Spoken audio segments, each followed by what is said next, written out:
ஸ்ரீ ராமகிருஷ்ணரும் அவரது துறவி சீடர்களும் அவதார புருஷர்கள். ஆம் நண்பர்களே, அவரை உலகம் இனிமேல்தான் அறிய வேண்டியுள்ளது. காலம் காலமாக வந்த எத்தனையோ தீர்க்கதரிசிகளையும் அவர்களின் வாழ்வையும் வரலாறு நமக்கு காட்டுகிறது. யாருடைய நிழலிலே நான் வாழ்ந்தேனோ, யாருடைய திருவடிகளின் கீழ் அமர்ந்து நான் எல்லாவற்றையும் கற்றேனோ, அந்த ஸ்ரீ ராமகிருஷ்ணருக்கு, அந்த ராமகிருஷ்ண பேரொளிக்கு இணையாக மற்றொரு வாழ்வை நான் காணவில்லை. ஈடிணையற்றதொரு பெரும் வாழ்வை வாழ்வதுடன் அவர் திருப்தியடைந்துவிட்டு அதன் விளக்கம் காணும் பொறுப்பை பிறரிடம் விட்டுவிட்டார் என்றார் சுவாமி விவேகானந்தர். அவதார புருஷர்கள் உலகிற்கு ஒரு செய்தியுடன் வருகின்றனர்.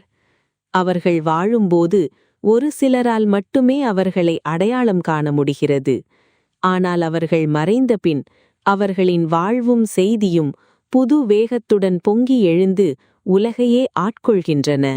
ஆன்மீகம் மட்டுமல்ல, சமயம், சமுதாயம், அரசியல், பொருளாதாரம், கலை, விஞ்ஞானம் என்று ஒவ்வொரு துறையிலும் அவை புகுந்து அவற்றிற்கு ஒரு புதிய பரிமாணத்தை கொடுக்கின்றன. எப்படி இது சாத்தியமாகிறது? பரம்பரையின் மூலம். அவதார புருஷர்கள் தங்கள் செய்தியை மனிதகுலம் முழுமைக்கும் பரப்பவல்ல சீடர்களை உருவாக்கி விட்டுச் செல்கின்றனர். அவர்களது செய்தியின் தாக்கம் இந்த சீடர்கள் மூலம் கல்வி, கலை, விஞ்ஞானம், மதம், ஆன்மீகம் என்ற எல்லா துறைகளிலும் ஊடுருவுகிறது. அவர்களது செய்தி ஒரு புதிய சாஸ்திரமாக உருவெடுக்கிறது. இதுவரை இருந்து வருகின்ற எந்த சாஸ்திரத்தையும் அது நிந்திப்பதோ கண்டிப்பதோ மறுப்பதோ இல்லை. மாறாக அந்த சாஸ்திரம் முந்தைய சாஸ்திரங்கள் அனைத்தின் ஒரு திரட்சியாக, ஒரு நிறைவாக அமைகிறது. இவ்வாறு அவர்களது தன்னிகரற்ற வாழ்க்கையின் மூலமும் அவர்கள் விட்டுச் செல்கின்ற செய்தியின் மூலமும் மனிதகுலத்திற்கு ஒரு புதிய பாதை, காலத்திற்கு ஏற்ற ஒரு வழி காட்டப்படுகிறது. இத்தகைய மகாபுருஷராக நம்மிடையே சமீப காலத்தில் தோன்றியவர் பகவான் ஸ்ரீராமகிருஷ்ணர். இன்று அவர் பெயரால் நடைபெறுகின்ற நிகழ்ச்சிகளையும் காண்கின்ற யாரும் இந்த உண்மையை புரிந்து கொள்ள முடியும். ஸ்ரீராமகிருஷ்ணர் கல்கத்தாவிலிருந்து சுமார் 100 கிலோமீட்டர் தொலைவில் அமைந்துள்ளது காமார்புக்கூர் என்னும் கிராமம். ஸ்ரீராமகிருஷ்ணர் 1836ஆம் ஆண்டு பிப்ரவரி 17ஆம் தேதி புதனன்று அங்கே பிறந்தார். வரலாறு காணாத ஓர் வாழ்க்கையை வாழ்ந்து காட்டி அதனை மனிதகுலத்திற்கே ஒரு செய்தியாக விட்டுச் சென்ற அந்த அருளாளர் பிறந்ததென்னவோ ஓர் ஏழை குடும்பத்தில்தான். அவர் மிகவும் விசித்திரமானவர். இந்த உலக வாழ்வின் உள்ளீடற்ற தன்மையை அவர் மிக சிறு வயதிலேயே புரிந்து கொண்டார். நிலைத்த இன்பத்தையோ அமைதியையோ உலகமும் அதன் பொருட்களும் தர முடியாது என்பதை உணர்ந்து கொண்ட அவர் நிலைத்த இன்பத்தை தரவல்ல ஒரே பொருளான இறைவனை தேடலானார். அந்த இறைவனை காண வேண்டும் என்ற மகத்தானதோர் எண்ணம் அவரை சிறு வயது முதற்கொண்டே ஆட்டிப்படைத்தது. வளர்ந்து பெரியவனானதும் அவர் தமது சொந்த கிராமத்திலிருந்து தக்ஷிணேஸ்வரத்தில் கங்கைக்கரையில் அப்போதுதான் குடமுழுக்கு செய்யப்பட்டிருந்த பவதாரிணி காளி கோயிலுக்கு சென்றார். அங்கே அவர் காளிதேவிக்கு பூஜை செய்யும் பொறுப்பை ஏற்க வேண்டியதாயிற்று. அன்னை காளிதேவி வெறும் சிலை என்றால் நாம் பூஜை செய்வது வீண். அவள் உண்மையில் சிலையல்ல, அகில உலகத்தையும் படைத்து காத்து ரட்சிப்பவள் என்றால் வெறுமனே அவளை பூஜித்துக் கொண்டிருப்பதும் வீண். ஏனெனில் அவளை காண்பதல்லவா நாம் பிறந்ததன் முழு நோக்கமாக இருக்க வேண்டும் என்ற எண்ணம் படிக்காத எளிமையின் சாரத்தை இதயத்தில் தாங்கியிருந்த குருதேவரிடம் எழுந்த இந்த எண்ணம் நாளுக்கு நாள் வளர்ந்து தணியாத மன ஏக்கமாக மாறியது. தீவிரமான இறை தாகத்தாலும் அசைக்க முடியாத நம்பிக்கையாலும் சாதனை வாழ்வில் முன்னேறிய அவர் ஆழ்ந்த மன ஏக்கம் ஒன்றாலேயே காளிதேவியின் தரிசனத்தை பெற்றார். தேவியின் வழிகாட்டுதலின் பேரில் குருதேவர் 12 ஆண்டுகாலம் கழுந்தவம் இயற்றினார். மனித நடமாட்டமில்லாத பஞ்சவடி என்னும் பகுதிக்குள் அவர் உலகத்தின் செயல்பாடுகளை முற்றிலும் மறந்து தனக்குள் தானே மூழ்கினார். குருதேவர் முதலில் சொந்த மதம் இந்து காட்டுகின்ற பாதையை பின்பற்றி சாதனைகள் செய்தார். அதன் மூலம் இறைவனை அடைந்த அவர் மற்ற மதங்கள் கிறிஸ்தவம், இஸ்லாம் போன்றவை கூறுகின்ற சாதனை முறைகளை பின்பற்றி அவற்றின் மூலமாகவும் இறைவனை அடைந்தார். இப்படி பல்வேறு நெறிகளையும் பின்பற்றிய பிறகு அவை அனைத்தும் நல்லவையே என்ற முடிவுக்கு அவர் வந்தார். எந்த மதத்தையும் அவர் பழிக்கவில்லை. அவையெல்லாம் ஒரே குறிக்கோளை அடையச் செய்யும் பல்வேறு பாதைகள். இவ்வளவு பாதைகள் இருப்பது எவ்வளவு சிறப்பானது! ஒரு பாதை மட்டும் இருக்குமானால் அது ஒருவேளை ஒருவனுக்கு மட்டுமே பொருந்துவதாக இருக்கலாம். எத்தனை வழிகள் இருக்கின்றனவோ அத்தனை வாய்ப்புகள் நமக்கு இருக்கின்றன என்றார் அவர். எல்லா மதங்களின் திரண்ட வடிவமாக விளங்கிய குருதேவரிடம் ஆண், பெண், இளைஞர், முதியவர், ஜாதி, மதம், இன வேறுபாடின்றி அனைவரும் வந்தனர். அவருடைய வழிகாட்டுதலை வேண்டி நின்றனர். குருதேவர் அவர்கள் அனைவருக்கும் இறைவனை அடைவதே மனித வாழ்வின் லட்சியம் என்பதை எடுத்துச் சொன்னார். ஆனால் திருமணமாகாத பக்த இளைஞர்களுக்கு துறவு மார்க்கத்தையும், திருமணமாகியிருந்த இல்லறத்தார்களுக்கு அதிலிருந்து கொண்டே இறைவனை அடையவும் கற்றுத்தந்தார். அதாவது எல்லோரும் அவரவர் பாதையில் சென்று இறைவனை அடைய உதவினார். தட்சிணேஸ்வரம் கோயில். ஸ்ரீ ராமகிருஷ்ணரின் வாழ்க்கையில் முக்கிய இடங்கள் 3. அவை தட்சிணேஸ்வரம், சியாம்புக்கோர், காசிப்பூர். இந்த இடங்களைப் பற்றி அறிந்து கொள்வது துறவிச் சீடர்களின் வாழ்க்கை நிகழ்ச்சிகளை புரிந்து கொள்வதற்கு உதவியாக இருக்கும். தட்சிணேஸ்வரம் கூறினர். ஸ்ரீ ராமகிருஷ்ணர் தமது வாழ்நாளின் முக்கிய பகுதியை தட்சிணேஸ்வரம் கோயிலில் கழித்தார். தனியாத ஆன்ம தாகத்துடன் அவர் ஆன்மீக சாதனைகள் செய்ததும் தமது சீடர்களை சந்தித்ததும் இங்குதான். கல்கத்தாவிற்கு வடக்கே சுமார் 5 மைல் தொலைவில் தட்சிணேஸ்வரம் என்னும் கிராமத்தில் புனித கங்கை நதியின் கிழக்கு கரையில் இந்த கோயில்கள் அமைந்துள்ளன. இங்கே பவதாரிணி என்ற திருநாமத்துடன் எழுந்தொழுகின்ற காளிதேவிக்கான கோயில் ஒன்றும், ராதையும் கிருஷ்ணரும் உரைகின்ற ராதாகாந்தர் கோயில் ஒன்றும், 12 சிவாலயங்கள் ஆகியவை உள்ளன. 12 சிவாலயங்களுக்கு அப்பால் வடமேற்கு மூலையில் குருதேவரின் அறை உள்ளது. இதனுள் பெரியதும் சிறியதுமாக 2 கட்டில்கள் உள்ளன. குருதேவர் பொதுவாக ஓய்விற்கு பெரிய கட்டிலையும் பக்தர்களுடன் பேசுவதற்கு சிறிய கட்டிலையும் பயன்படுத்தினார். குருதேவரின் அறைக்கு வடக்கே சற்று தொலைவில் பஞ்சவடி அமைந்துள்ளது. ஆலமரம், அரசமரம், வேப்பமரம், நெல்லிமரம், வில்வமரம் ஆகிய மரங்கள் நடப்பட்டுள்ள இடம் பஞ்சவடி. ஆன்மீக சாதனைகள் செய்வதற்கு மிகவும் ஏற்ற இடம் இது. இங்கு குருதேவர் எத்தனையோ ஆன்மீக சாதனைகளை செய்திருக்கிறார். பக்தர்களுடன் உலவியிருக்கிறார். சில வேளைகளில் நிரவிலும் அங்கே செல்வார். குருதேவரின் அறைக்கும் பஞ்சவடிக்கும் இடையில் அமைந்துள்ளது நகபத், வாத்திய மண்டபம். இதில் அன்னை ஸ்ரீ சாரதாதேவி வாழ்ந்து வந்தார். சியாம்புகூர். ஸ்ரீ ராமகிருஷ்ணரின் தொண்டையில் புற்றுநோய் வந்திருப்பது கண்டுபிடிக்கப்பட்டு 1885 செப்டம்பரில் சிகிச்சைக்காக கல்கத்தாவிற்கு கொண்டுவரப்பட்டார். முதலில் சியாம்புகூரில் ஒரு வாடகை வீட்டில் தங்கினார் அவர். இளம் சீடர்களும் பக்தர்களும் அவருடன் வந்து அவரது சேவைகளில் ஈடுபட்டனர். அன்னை ஸ்ரீ சாரதாதேவி சில காலத்திற்கு பிறகு வந்து அவர்களுடன் சேர்ந்தார். காசிப்பூர். சியாம்புகூரில் ஸ்ரீ ராமகிருஷ்ணர் தங்கிய இடம் மிகவும் மக்கள் நெருக்கம் மிகுந்த பகுதியாகும். காற்றோட்டமும் அங்கே குறைவு. எனவே நகரத்திலிருந்து சற்று தொலைவில் உள்ள காசிப்பூருக்கு அவர் கொண்டுவரப்பட்டார். இது அழகிய தோட்டத்தின் நடுவே அமைந்த வீடு. இங்கே மக்கள் கூட்டம் குறைவு. போதிய காற்றும் வெளிச்சமும் இருந்தது. அன்னை ஸ்ரீ சாரதாதேவியும் பக்தர்களும் இளம் சீடர்களும் இங்கும் தங்கள் சேவையை தொடர்ந்தனர். துறவை நாடி நின்ற இளைஞர்கள். பரம்பரையின் மூலமே அவதார புருஷர்கள் தங்கள் செய்தியை மனிதகுலம் முழுமைக்கும் அளிக்கின்றனர் என்று கண்டோம். ஆன்மீகம், சமயம் என்று மட்டுமல்ல, கலை, விஞ்ஞானம், அரசியல், கலாச்சாரம் என்று எல்லா துறைகளின் காவலர்களாக துறவியரே திகழ்ந்து வந்துள்ளனர்.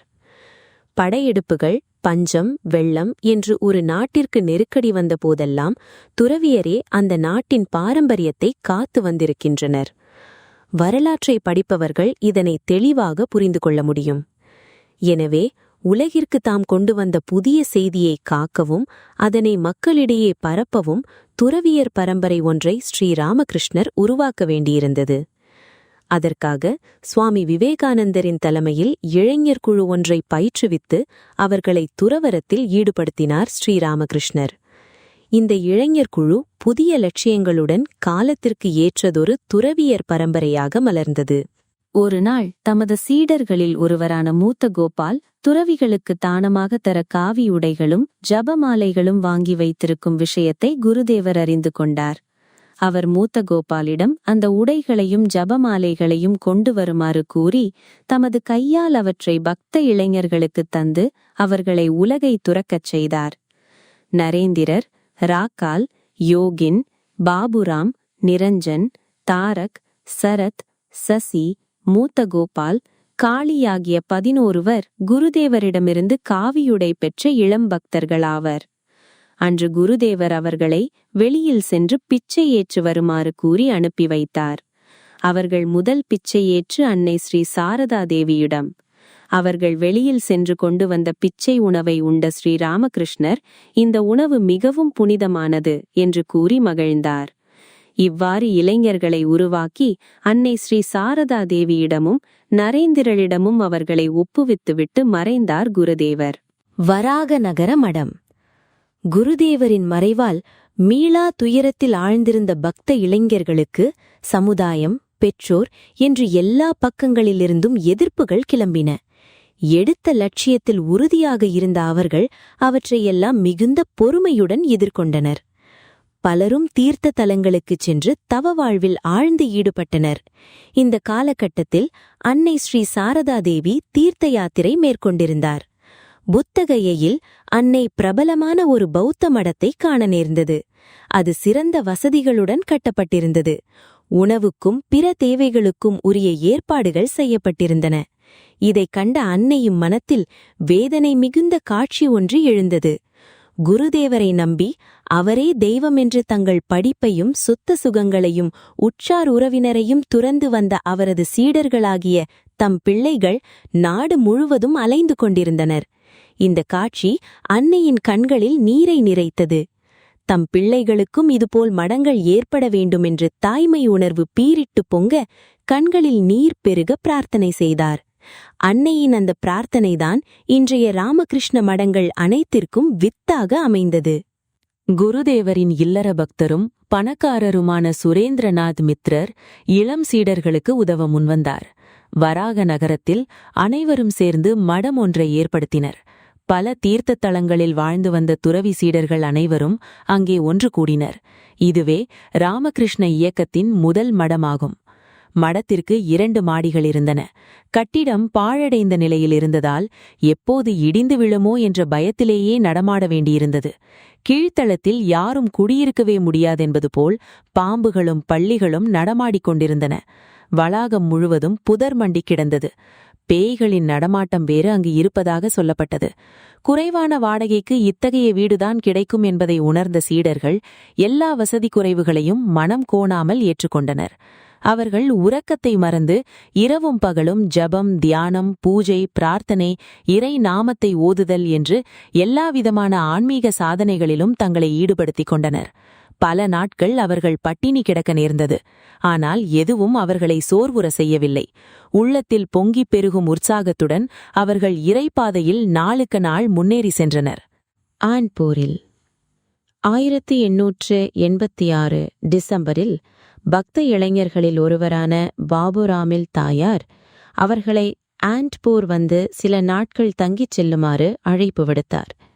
அந்த அழைப்பு ஏற்று நரேந்திரர், பாபுராம், நிரஞ்சன், தாரக், சரத், சசி, காளி, கங்காதர், சாரதா ஆகியோர் அங்கே சென்றனர். அமைதியும் சாந்தமும் தவழ்ந்த அந்த கிராமத்தில் தங்களுக்குள் காட்டுத்தீ போல பற்றியெரிகின்ற துறவு மனப்பான்மையுடன் சீடர்கள் குருதேவர் காட்டிய வழியில் சாதனைகள் செய்ய தலைப்பட்டனர். இரவு நேரம் அங்கே துனி என்று அழைக்கப்படுகின்ற புனித தீ வளர்க்கப்பட்டது. தலைக்கு மேலே வானம் தெளிவாக இருந்தது. நெருப்பை சுற்றி அமர்ந்திருந்த சீடர்களின் மனமோ அனைத்திற்கும் காரணமான முழுமுதல் பொருளை அறிந்து கொள்ள தன்னைத்தானே கூர்த்தீட்டிக் கொண்டிருந்தது. நீண்ட நேரத்தை அவர்கள் தியானம் செய்வதில் கழித்தனர். இடைப்பட்ட நேரத்தில் நரேந்திரர் அவர்களிடம் துறவின் பெருமையைப் பற்றி பேசினார். சீடர்கள் அனைவரும் மௌனமாக அந்த அனல் பறக்கும் வார்த்தைகளை உள்வாங்கிக் கொண்டிருந்தனர். எதிரில் எரிந்து கொண்டிருந்த நெருப்பானது விறகுகளின் ஈரத்தன்மையை முற்றிலும் போக்கிக் கொண்டிருந்தது. அப்போது எழுந்த படபட என்னும் சத்தமானது ஏற்கனவே அவர்களுக்குள் எழுந்து பரவிக் கொண்டிருக்கும் ஆன்மாவின் அறைகூவலை எடுத்துக்காட்டுவதாக அமைந்தது. அனைவரும் அன்று முதல் உலகை துறப்பதென்று முடிவு செய்தனர். இனிமேல் உலக வாழ்க்கையில் ஈடுபட மாட்டோம் என்றும் நெருப்பை சாட்சியாக வைத்து உறுதிமொழி எடுத்துக்கொண்டனர். எங்கோ பிறந்து வெவ்வேறு குடும்பங்களில் வளர்ந்து மாறுபட்ட எண்ண ஓட்டங்களை உடைய அந்த இளைஞர்கள் குருதேவரின் பெயரால், அவரால் மீண்டும் புத்துயிர் பெற்ற இந்து மதத்தின் பெயரால், எல்லையில்லாத அந்த இறைவனை அடைய வேண்டும் என்ற மாபெரும் லட்சியத்தின் பெயரால் சகோதர சீடர்களாக ஒருங்கிணைந்தனர். மடம் இடம் மாறுதல். 1886 முதல் வராக நகரத்தில் செயல்பட்டு வந்த மடமானது 1892 ஆலம்பஜார் என்ற இடத்திற்கு மாற்றப்பட்டது. தட்சிணேஸ்வரத்திற்கு வெகு அருகில் அமைந்துள்ள இங்கே 1897 வரை மடம் செயல்பட்டது. பிறகு அங்கிருந்து இடம்பெயர்ந்து 1898 ஆண்டு வரை பேலூரில் அமைந்துள்ள நீலாம்பர் முகர்ஜி தோட்ட வீட்டில் நீடித்தது. இறுதியாக அது 1898 ஆண்டு டிசம்பர் மாதம் தற்போது பேலூர் மடம் அமைந்துள்ள இடத்திற்கு நிரந்தரமாக மாறியது. விரஜா ஹோமம் 1887 ஜனவரி மாதத்தில் ஒரு நாள். நரேந்திரர் அனைவரிடமும் ஆண்ட்பூரில் புனித தீ வளர்த்து அதற்கு முன்னால் சந்நியாச உறுதிமொழிகளை ஏற்றுக்கொண்டிருந்தாலும் இந்து தர்மப்படி விரஜா ஹோமம் நடத்தி முறைப்படி சந்நியாசம் ஏற்றுக்கொள்வதே சரியானது என்று கூறினார். பூஜைக்கு ஏற்பாடு செய்யப்பட்டது. காழி என்னும் இளைஞர் தாம் புனித பயணம் சென்றபோது சந்தித்த புரி சம்பிரதாயத்தைச் சேர்ந்த துறவி ஒருவரிடமிருந்து விரஜா ஹோம மந்திரங்களை கற்று வந்திருந்தார். அதன்படி ஹோமம் செய்து குருதேவரின் திருவுருவப் படத்திற்கு முன்பு இளைஞர்கள் துறவிகளானார்கள். இவர்களில் சிலர் சற்று பின்னாளில்தான் துறவு வாழ்க்கையை தழுவினர். நரேந்திரர் அவர்களுக்கு தகுந்த பெயர்களைச் சூட்டினார். அந்த பெயர்கள் வருமாறு: நரேந்திரர் சுவாமி விவேகானந்தர், ராக்காள் சுவாமி பிரம்மானந்தர், தாரக் சுவாமி சிவானந்தர், பாபுராம் சுவாமி பிரேமானந்தர், யோகின் சுவாமி யோகானந்தர், நிரஞ்சன் சுவாமி நிரஞ்சனானந்தர், சசி சுவாமி ராமகிருஷ்ணானந்தர், சாரதா சுவாமி சாரதானந்தர், மூத்த கோபால் சுவாமி அத்வைதானந்தர், சுபோத் சுவாமி சுபோதானந்தர், கங்காதர் சுவாமி அகண்டானந்தர், ஹரிபிரசன்னா சுவாமி விஞ்ஞானானந்தர். தவமே அடிப்படை. 19ஆம் நூற்றாண்டில் தோன்றிய அளவிற்கு வேறு எப்போதும் சமய இயக்கங்கள் தோன்றியதில்லை. அவற்றுள் காலப் பெருவேளத்தில் எதிர்நீச்சலிட்டு இன்றளவும் நிலைத்திருப்பவை மிக சிலவே. ஆனால் கையில் தம்பிடி காசில்லாமல் ஒரு சில இளந்துறவிகள் ஆரம்பித்த ராமகிருஷ்ண இயக்கம், ராமகிருஷ்ண மடம் மிஷன் இந்த குறுகிய காலத்திற்குள் வளர்ந்து மாபெரும் இயக்கமாக பரிணமித்து வருகிறது. ஆராய்ச்சியாளர்களுக்கு ராமகிருஷ்ண சங்கத்தின் வளர்ச்சி ஒருவேளை ஒரு புதிராக தோன்றலாம். இந்த வளர்ச்சியின் காரணம் என்ன என்பது இயல்பாக எழும் கேள்வியே. இதற்கு ஒரே விடை தவம் என்பதுதான். தவத்திலிருந்து ஆற்றல் பிறக்கிறது. அந்த ஆற்றல் வேறெந்த ஆற்றலையும் விட வலிமை வாய்ந்தது. அந்த ஆற்றலால் மட்டுமே பெரிய காரியங்கள் சாதிக்கப்பட்டுள்ளன. காலத்தை வென்று நிற்கின்ற எந்த ஒன்றும் அதன் பின்னணியில் மாபெரும் தவ ஆற்றலை கொண்டிருப்பதை நாம் காண முடியும். உலகையே வலம் வந்து கொண்டிருக்கின்ற புத்தரின் கருணை திறத்திற்கும், சங்கரரின் மேதாவிலாசத்திற்கும், சைத்தன்யரின் பரவச பெருக்கிற்கும் தவமே ஆதாரமாக இருந்தது. தவத்தின் ஆற்றலால்தான் பிரம்மா உலகையே படைத்தார். உபநிடதமும் எல்லாம் தவத்திலேயே நிலை பெற்றுள்ளன என்கிறது. மகா நாராயண உபநிடதம் 79.3. குருதேவர் ஸ்ரீ ராமகிருஷ்ணர், அன்னை ஸ்ரீ சாரதாதேவி, சுவாமி விவேகானந்தர், துறவி சீடர்கள் மற்றும் அவர்களின் சீடர்கள் என்று வழி வழியாக வந்து கொண்டிருக்கின்ற மாபெரும் தவ ஆற்றலை ஆதாரமாக கொண்டிருப்பதால்தான் ராமகிருஷ்ண இயக்கம் நாள்தோறும் வளர்ந்து கொண்டிருக்கிறது. ராமகிருஷ்ண மடம் மற்றும் மிஷன் 16ஆம் நூற்றாண்டு முதல் 19ஆம் நூற்றாண்டு வரை இந்து மதத்தின் உன்னதமான துறவு கழுத்து கடுமையான சோதனைகளுக்கு உள்ளானது. அதுவும் 18ஆம் நூற்றாண்டின் தொடக்கத்தில் இந்தியாவிற்குள் நுழைந்த மேலை கருத்துக்களால் கவரப்பட்ட அறிவுஜீவிகளின் கூட்டம் மேன்மைமிக்க துறவரத்தை மிக கீழானதாக எண்ணி வெறுக்கத் தொடங்கியது. அங்குமிங்கும் தோன்றிய சமய சீர்திருத்த இயக்கங்களோ இன்னும் அதிகமான குழப்பத்தை உண்டாக்கிவிட்டு தாங்களும் நிலைத்து நிற்க முடியாமல் மறைந்து போயினர். இப்படிப்பட்ட சூழ்நிலையில்தான் சுவாமி விவேகானந்தரின் தலைமையின் கீழ் துறவிகள் அனைவரும் ஒன்றுபட்டனர். நவீன யுகத்தின் தேவைக்கேற்ப தோன்றிய இந்த இயக்கம் 2 பெரும் நிறுவனங்களை உள்ளடக்கியது. ராமகிருஷ்ண மடம், ராமகிருஷ்ண மிஷன் என்று சொல்லப்படுகின்ற அவ்விரண்டும் ஒரே தலைமையின் கீழ் செயல்பட்டு வருகின்றன. 1901ஆம் ஆண்டு ராமகிருஷ்ண மடம் சட்ட ரீதியாக பதிவு செய்யப்பட்டு அரசு அங்கீகாரத்தை பெற்றது. ராமகிருஷ்ண மிஷன் 1887ஆம் ஆண்டு சுவாமி விவேகானந்தரால் துவக்கப்பட்டு 1909ஆம் ஆண்டு சட்ட ரீதியாக பதிவு செய்யப்பட்டது. பாரம்பரிய துறவிகள் போல் பிச்சை ஏற்று வாழும் வழக்கமின்மை, மடத்து உறுப்பினர்களுக்கு நவீன கல்வி, சமுதாய சேவை ஆகியவற்றால் ராமகிருஷ்ண இயக்கம் மற்ற துறவு அமைப்புகளிலிருந்து வேறுபட்டு அறியப்படுகிறது. குருதேவர் வழிகாட்டிய திசையில் சுவாமி விவேகானந்தர் இந்த ராமகிருஷ்ண இயக்கத்தை ஸ்தாபன ரீதியாக அமைத்தார். அந்த இயக்கத்திற்கு தூண்களாக விளங்கியவர்கள் துறவி சீடர்கள். ஆன்ம பலத்தாலும் தியாக உள்ளத்தாலும் அவர்கள் இந்த இயக்கத்தை முன்னேற்ற பாதையில் நடத்திச் சென்றனர். அவர்களின் பெரும் வாழ்வை பற்றி அறிந்து கொள்வதே இந்த நூலின் நோக்கமாகும்.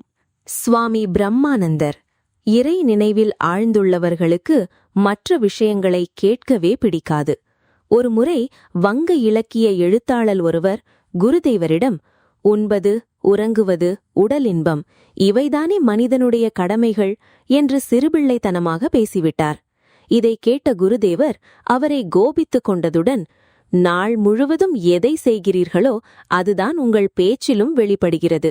முள்ளங்கியை தின்றவன் ஏப்பம் விட்டால் அதில் முள்ளங்கி வாசம்தானே அடிக்கும் என்று திட்டிவிட்டார். புலனின்பங்களில் மூழ்கி கிடக்கும் இத்தகைய மனிதர்களுடன் பேச நேர்ந்தால் குருதேவரின் உதட்டில் தாங்க முடியாத எரிச்சல் உண்டாகும். இறைவனை பற்றி மட்டுமே பேசுவதில் விருப்பமுள்ள யாராவது தனக்கு துணையாக கிடைக்க மாட்டார்களா என்று அவர் மனம் ஏங்க ஆரம்பித்தது. ஒரு நாள் குருதேவர் காளிதேவியிடம், அம்மா, எப்போதும் இறை நினைவில் மூழ்கியிருக்கும் பையன் ஒருவனை எனக்கு துணையாக அனுப்பிவை என்று உள்ளமுருக பிரார்த்தித்தார். சில நாட்கள் கழித்து அவர் தட்சிணேஸ்வரத்தில் உள்ள ஆலமரத்தடியில் அமர்ந்திருந்தபோது சிறுவன் ஒருவனை இறைக்காட்சியில் கண்டார். இதை பற்றி அவர் ஹிருதயரிடம் கூறினார்.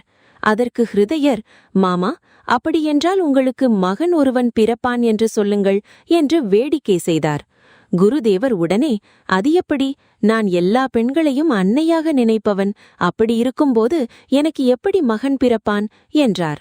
குருதேவருக்கு 2வது முறையாக அதே போன்றதொரு காட்சி கிடைத்தது. அவர் கூறினார், ராக்கால் என்னிடம் வந்து சேர்வதற்கு 2 நாட்களுக்கு முன்னால் தேவி என் மடியில் குழந்தை ஒன்றை வைத்து, இவன்தான் உனது மகன் என்று கூறினாள். நான் திகைத்துப் போய், என்னம்மா சொல்கிறாய், எனக்கு மகனா என்று தேவியிடம் முறையிட்டேன். அதற்கு தேவி சிரித்துக்கொண்டே, இல்லை இல்லை, இவன் உனது ஆன்மீக புதல்வன் என்று சொல்லி புரிய வைத்தாள். நானும் அவளது வார்த்தைகளால் சமாதானமடைந்தேன். ராக்காலை பார்த்தவுடன் தேவி கூறிய பையன் இவன்தான் என்பதை குருதேவர் புரிந்து கொண்டார். குருதேவருக்கு மற்றொரு காட்சி கிடைத்தது. அதில் நன்கு மலர்ந்திருந்த தாமரையில் 2 சிறுவர்கள் ஆடி பாடியபடியே கங்கை நதியில் மகிழ்ச்சியாக மிதந்து சென்று கொண்டிருந்தனர். ஸ்ரீகிருஷ்ணரும் தேவி அடையாளம் காட்டிய சிறுவனும் தான் அந்த இருவரும் என்பதை குருதேவர் புரிந்து கொண்டார். இந்த காட்சி கிடைத்த அதே நாளில்தான் ராக்காலும் தட்சிணேஸ்வரம் வந்தான். அவனை கண்டதும் இவன்தான் தமது ஆன்மீக புதல்வன் என்பதை குருதேவர் அறிந்து கொண்டார். 1863ஆம் ஆண்டு ஜனவரி 21ஆம் நாள் ராக்கால் சந்திர கோஷ் பிறந்தான். அவனது தந்தை ஆனந்த மோகன் கோஷ், தாயார் கைலாஷ காமினி. ஆனந்த மோகன் மளிகைப் பொருட்களை வியாபாரம் செய்து நிறைய செல்வம் திரட்டியிருந்தார். கைலாஷ காமினி கிருஷ்ண பக்தையாதலால் தனது மகனுக்கு ராக்கால் என்று பெயரிட்டார். அவன் தாய் தந்தையரின் பராமரிப்பில் நன்றாக வளர்ந்து வந்தான். அவனுக்கு 5 வயதான போது கைலாஷ காமினி ஒரே பிரசவத்தில் 4 குழந்தைகளை பெற்றெடுத்துவிட்டு இறந்து போனார்.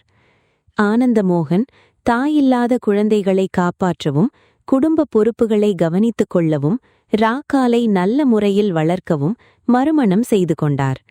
ராக்காலின் சித்தி ஹேமாங்கினி சேன் அவனை தனது சொந்த மகனைப் போல் பார்த்து கொண்டார். ராக்கால் ஆற்றலும் துடிப்பும் மிக்க சிறுவனாக இருந்தான். விளையாட்டிலும் தோட்ட வேலையிலும் மீன் பிடிப்பதிலும் சிறந்து விளங்கினான்.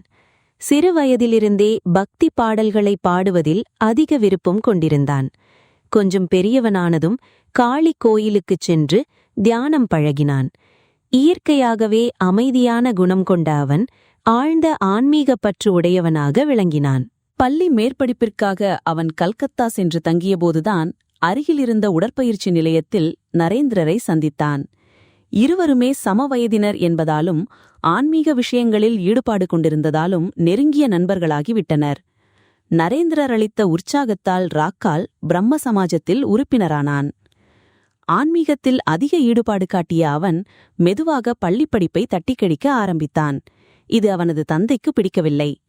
அவர் அவசரமாக மகனது திருமண ஏற்பாடுகளை செய்தார். ராக்கால் எந்த உற்சாகமும் காட்டாமல் தந்தையின் கட்டளைக்கு கீழ்ப்படிந்து திருமணம் செய்து கொண்டான். குருதேவரின் இல்லற பக்தரான மணமோகன் மித்ராவின் சகோதரிதான் ராக்காலின் மனைவியாவார். அவரது பெயர் விஸ்வேஸ்வரி மித்ரா என்பதாகும். இதில் வேடிக்கை என்னவென்றால், ராக்காலை குருதேவரிடம் அழைத்துச் சென்றதே இந்த மணமோகன் மித்ராதான். குருதேவர் ராக்காலை பார்த்ததும், அற்புதமான பாத்திரம் இவன் என்று உற்சாகமாக கூறினார். பிறகு அவர் அவனிடம், உனது பெயர் என்ன என்று கேட்டார். ராக்கால் சந்திரகோஷ் என்று பதில் சொன்னான் அவன். ராக்கால் என்ற பெயரை கேட்டதும் குருதேவர் பரவச நிலையை அடைந்துவிட்டார். அவர் மெல்லிய குரலில், அதே பெயர், ராக்கால், பிருந்தாவனத்து இடைச்சிறுவன் என்று முணுமுணுத்தார். புற உலக நினைவே பெற்ற அவர் ராக்காலை மிகவும் சொந்தம் பாராட்டத் தொடங்கினார். அடிக்கடி இங்கே வந்து போ என்று அவனிடம் கூறினார். ராக்கால் தக்ஷிணேஸ்வரம் செல்லத் தொடங்கினான். ஒரு நாள் அவனுக்கு ஆன்மீக அனுபவம் ஒன்று கிடைத்தது. குருதேவர் இது பற்றி கூறினார். என் கால்களை பிடித்துவிட்டுக் கொண்டிருந்த போதுதான் அவனுக்கு முதல் ஆன்மீக அனுபவம் கிடைத்தது. பாகவத பண்டிதர் ஒருவர் எனது அறையில் அமர்ந்து சொற்பொழிவாற்றிக் கொண்டிருந்தார். ராக்கால் அவர் சொல்வதையே கவனித்து கேட்டுக்கொண்டிருந்தான். அவ்வப்போது அவன் உணர்ச்சி பெருக்கால் நடுங்கினான். சிறிது நேரம் கழிந்தவுடன் அவனது உடல் எந்த அசைவும் இல்லாமல் சிலை போல் ஆகிவிட்டது. பலராம் போஸ் மேட்டில் அவனுக்கு இரண்டாவது அனுபவம் கிடைத்தது. பரவச அனுபவத்தை தாங்க முடியாமல் அவன் அப்படியே தரையில் படுத்துவிட்டான். ராக்கால் உருவக்கடவுளை வணங்கும் பிரிவினன். அருவக்கடவுளை பற்றி யாராவது பேசினால் கூட அந்த இடத்தை விட்டு எழுந்து சென்று விடுகிறான்.